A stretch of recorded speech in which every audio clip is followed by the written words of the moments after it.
কথা জানেন, আমি মসজিদে লেখা দেখছি আমার টুলু টুলি বউ আমার ঘর আন্ধার করিয়া কার ঘরে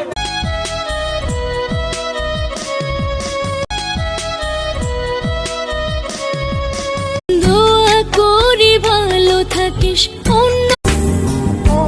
আরে ওই আমার ভালোবাসার ভালো মানুষ, আরে তোমারে দেখিতে লাগে আমার মন পাখি আমার আমার মন পাখি আমার। তুমি বলেছিলে কোনোদিন আমায় ছেড়ে যাবে না। কেন জানি আজকে খুব কষ্ট হইতেছে তোমার।